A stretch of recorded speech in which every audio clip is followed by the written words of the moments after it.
bonjour. Bonjour. Alors ma première question, ce serait de pouvoir vous présenter en quelques mots et nous dire pourquoi vous avez choisi ce métier.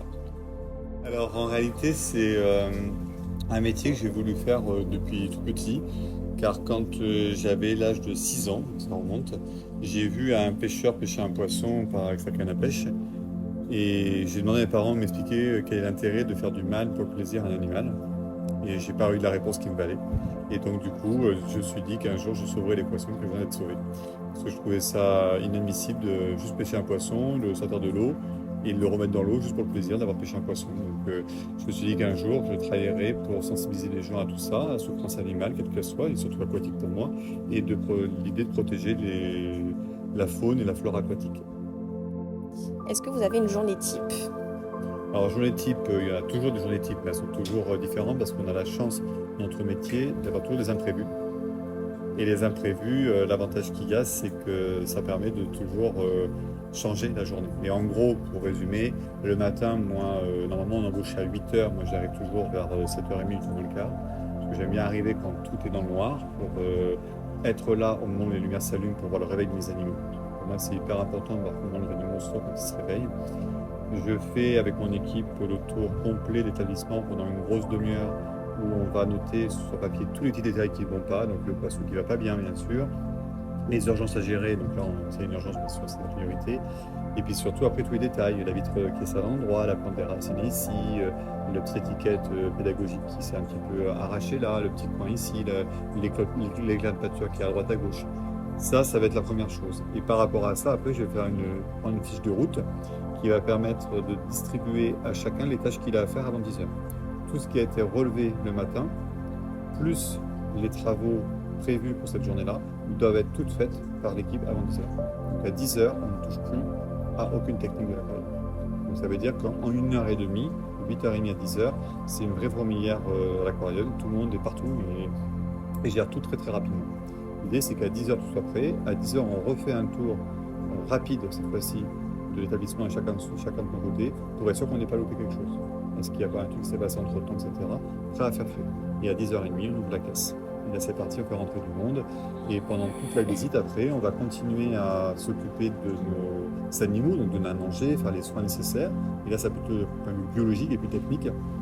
Et chaque entretien, chaque soin animalier, chaque nourrissage va se dérouler avec du public. Donc, systématiquement, on va aller voir les gens qui vont rentrer, leur souhaiter la bienvenue et les amener avec nous pour qu'ils viennent visiter l'aquarium et assister au repas des poissons, répondre à leurs questions. Quelles sont vos missions principales au sein de l'aquarium?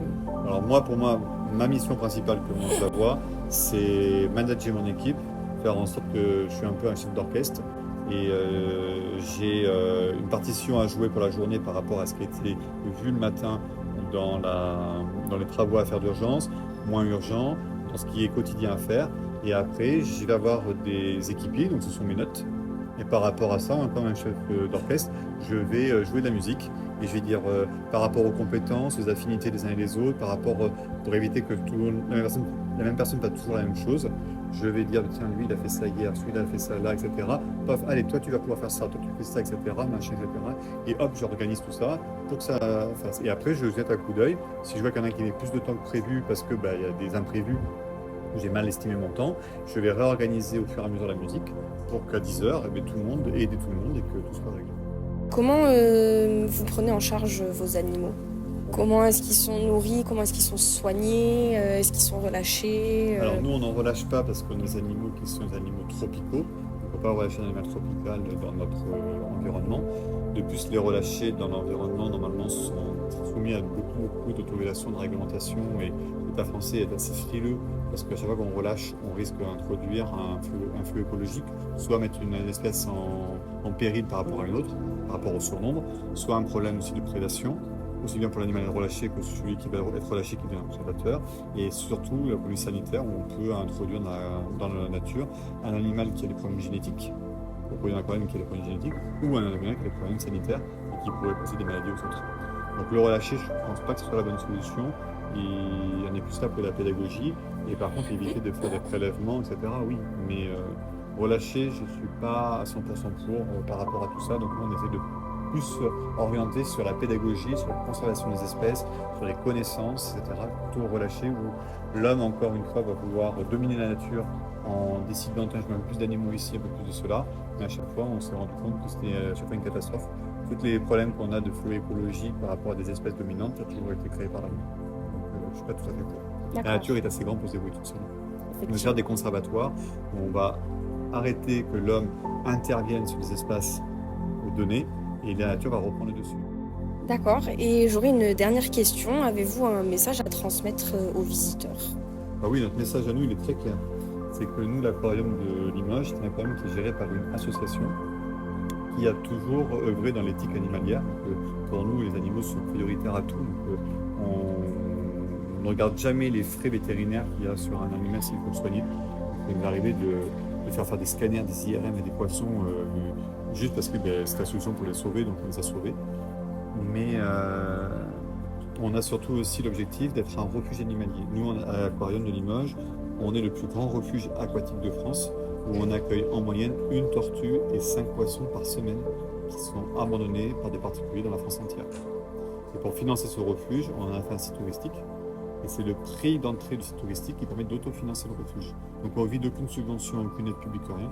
Tout est entièrement financé par les entrées du public.